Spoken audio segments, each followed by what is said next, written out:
stapels pallets, kilo's speakers en vooral heel volle spierkracht.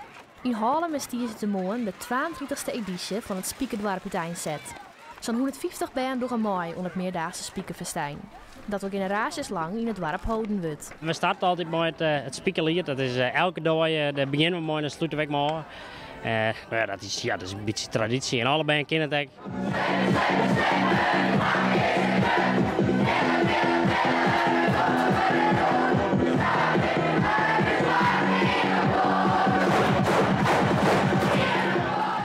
Het thema is Speakerdwarp oer de Wraad. En elke hut had nou een oorlog gekozen.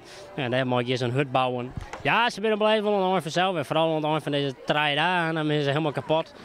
Maar daar ben ik altijd blij mee. Dan had ik nog een paar rustige dagen van de vakantieseizoen. Ik moet een hut bouwen, dat past bij Frankrijk. En dan gaan we zien dat we een Eiffeltoren kennen, meidje. Een Eiffeltoren, dat is nog best wel een bouwwerk zo. Ja. Je dat lukken? Dat weten we nog net. We gaan eens best wel om dat te proberen. Wat is dat meidje? Nou, een stukje voor, want het hout weer een beetje kapot.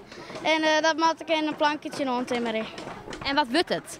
Een soort van tent. En dan geven we dan taarten in verkeerpje, dat is van heel Holland bakt. Ik ga een brug en elleboog, dus ik kan het slepen. Ja, ik kan aan voor helpen met bouwen. Alleen slepen net, want daar heb je echt 2 handen voor nodig. En bouwen daar heb je maar 1 hand voor nodig. Ik kan je vaststellen dat pallets slepen, dat moet ook wel een beetje zwier wezen. Ja, ik til de liedse dingetjes. Dat is de oren de zwieren ding tillen. Ja. Dat is een goede verdeling. Ja. Dan pak het een goed stuk hout om mij te bouwen. Nou, zo'n pallet. Dicht. Zo'n pallet daar, die is, daar staan je van die naadjes tussen en dit net. De band weten dus wel wat het beste materiaal is voor haar hutten. Maar ze werken met kostbaar materiaal. Want hout is razend duur op het stuit.